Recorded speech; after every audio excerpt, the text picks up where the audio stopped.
What's going on, guys? My name is Eldeniro and welcome to episode 90 of my Leicester City career mode on FIFA 15. If you guys want to leave a like on the video to celebrate the milestone of 90 episodes, then feel free to do so. That would be much appreciated. As you can see, we're starting the episode off with the signing of DeAndre Yedlin from Tottenham Hotspur. He's rated 79, so a slight downgrade on Sam Byram, who we did have at right back, and he was involved in the transfer deal. However, if you look at the stats, you can definitely see that Yedlin is definitely more of a me kind of a player. I think he'll suit me a lot better than Byram ever did, and I think he'll offer a lot more going forward. We also found out that Ajax rejected our initial bid for Ricardo Zivkovic, or that's not even how you pronounce it. It's probably like Zivkovic, but that's really hard to say, and I'm not saying that in every episode. So we upped our bid for him anyways, and we go into our first game of the episode, which is against Bradford City in the FA Cup. This is the third round, obviously the first round of fixtures for us. And I have a question for you guys at the start of the episode, and it is quite simply, who is the most expensive player that you have signed on your career mode so far? As you can see from the formation as well, we went with a 4-3-3, just a very flat version of that formation, because I thought, like, I always go for these kind of elaborate formations, and I often overthink tactics, and that's something that I'm very guilty of doing. But we found a lot of success with the flat 4-4-2, and I thought maybe we'll just try that with a different formation and see how it works, because it's obviously a formation a lot of teams use in real life, and they must use it for a reason. So I just decided to go with a flat midfield and the basic wingers and one striker, you know, to assist the striker as well. And it just, I don't know, it made sense. So that's what I decided to do. No better time to experiment than in a game against Bradford City. No disrespect to them, but it would be you know, a sure victory for us anyways. But in the 41st minute of this game, DeAndre Yedlin comes down the right hand side. He puts in an inch perfect cross to Hector Villalba, who gives us the lead. And obviously the signing of Yedlin coming to fruition already, as he puts in a really good cross, providing the assist. His squad number in this game was 24. I changed it to 2 shortly afterwards. But Andy Watson involved in the dispossession of a Bradford City player before playing the ball into Villalba immediately after they kicked off from conceding the first goal, and Villalba manoeuvres his way around the defence inside the box and makes it 2-0 in the space of 2 minutes. So hopefully a sign that he is returning to his previous form, because we really do need a player like that. And if the signing of Zivkovic, when it does happen, or if it does happen, you know, if he doesn't score loads of goals, even if like that signing makes Villalba score more goals, it will feel like kind of mission accomplished, because that's what would happen in real life, you know.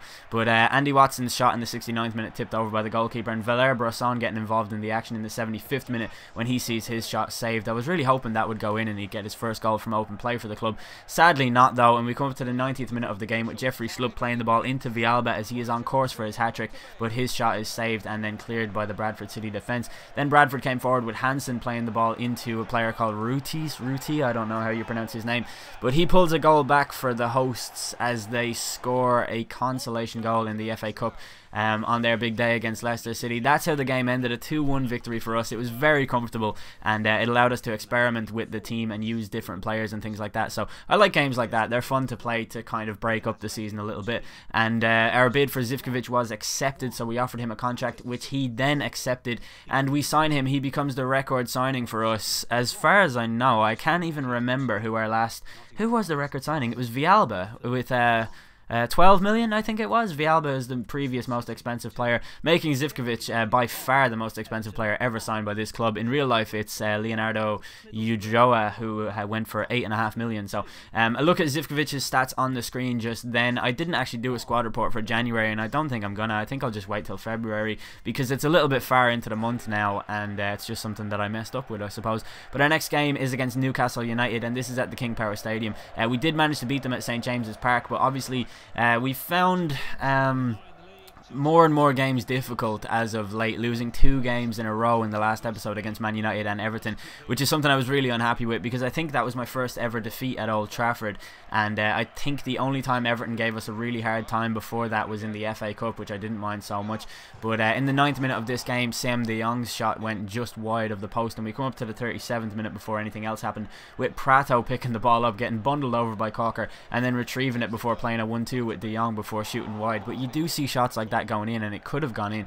Then we come up to stoppage time at the end of the first half with Abeid getting on the ball and seeing his shot drilled into the side net as he went for the near post of Jack Butland's goal. Then past the hour mark, Newcastle came forward again with Sissoko on the right hand side of midfield as he finds De Jong, who plays it back to Sissoko, who goes back to Janmat at fullback, who plays it into De Jong, plays it into Prato, and that really good like well worked elaborate move gets saved by Butland. Do you guys think it's weird that Mohamed Sissoko, no it's not, it's Moussa Sissoko, which Sissoko plays for Newcastle, first of all, and second of all, why is he a right midfielder in this game? Like, I know he plays there in real life, and that's a true fact, that's a true thing, but he shouldn't. He only plays there because Pardew is really weird and isn't really managing the team like in that kind of a way. Like, he's using Sissoko as a right mid due to a lack of availability with other players, and I just find it really weird that FIFA are like, yeah, no, he's a right midfielder, that's where he'll play forever. But in the 82nd minute of this game, Hector Villalba turned up to get his third goal in 2 games as he makes it 1-0 for us with 7 minutes to go.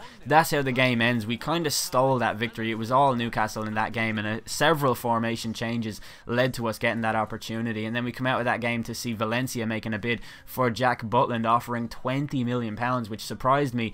And then it says the chief executive told me that there's a chance that they'll accept a counter proposal if we say 36 million. So I said 40 million because I don't really want to let Butland go, but with that much money I could reinvest in Fraser Forster, who currently sits on the bench at Newcastle, and then we could sign other players as well. And I'm always looking for deals like that. I really like having a good net transfer spend, or whatever it is that football fans care so much about.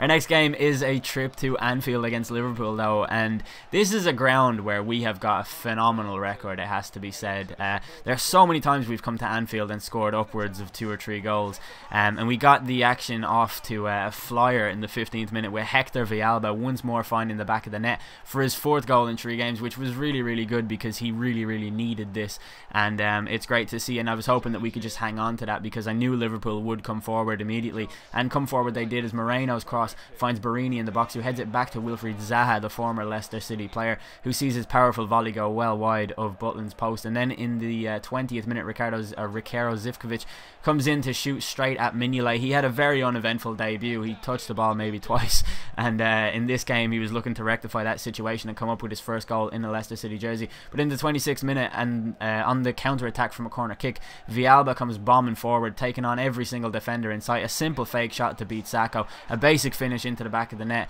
as he gets his 5th goal in 3 games, and an amazing kind of a return to form for Villalba in a big game like this, and it was just great to see. Then in the 34th minute he got the opportunity to get his hat-trick, but sadly shot straight at the onrushing Mignolet before seeing the chance cleared away by the Liverpool defence. And 3 minutes later they came forward with Markovic and Flanagan combining well on the right hand side to try and create a chance, going for Fabio Barini, who plays it into Douglas Costa, who goes for the shot, but it's saved, and the rebound comes to Markovic, who really should have done an awful lot better with that chance.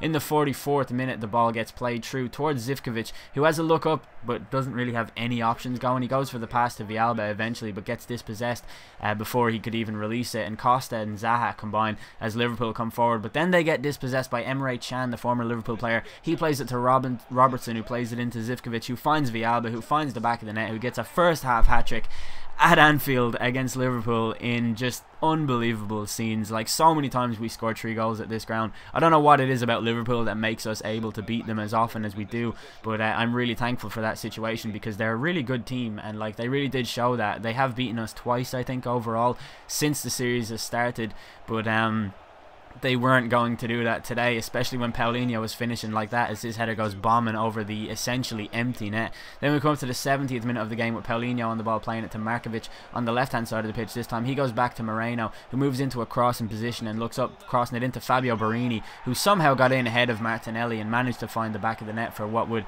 surely be a consolation goal unless something horrible happened. Then 5 minutes later Liverpool came forward again with Moreno's cross finding Fabio Barini. It's cleared away by Martinelli this time, but only as far as Matuidi, who goes back to Zaha, who plays it into Barini, who really lucky in the box there. He does really well, and his shot goes just wide. And then we came forward 2 minutes later with Zivkovic playing the ball into Hector Villalba, who goes for the fake shot that he always goes for in the box, and Moreno took him down. The referee saw it as a definite penalty, and the replay will confirm that it was a definite penalty. Like, there's no way it wasn't. He took him out, and it was kind of would have been a goal scoring opportunity. That probably should have been a red card, but this is FIFA and you never really get red cards for fouls inside the box. I think that's only happened once ever in this series, but Villalba stepped up from the penalty spot because why change a winning formula, and he finds the back of the net to get his 4th goal of the game and his 8th in 3 games. Nope, his 7th in... Somebody else can do the maths because I'm very bad at it. But his 4th goal of the game is pretty good overall. I should have given it to Zivkovic to give him his 1st goal, but I didn't think of it at the time because I just thought Villalba always scores from penalties, so why not give him the chance? But in the 88th minute, Liverpool came forward once more with Markovic's cross, finding Zaha, who heads it into the path of Sacco, who just has to knock it into the empty net, which he does. That makes it 4-2, and that was in fact the final score of the game. So hopefully you guys enjoyed this episode. This is the end of the video. If you did enjoy, please do leave a like. That would be much appreciated. I've been El Dinero. Thanks for watching.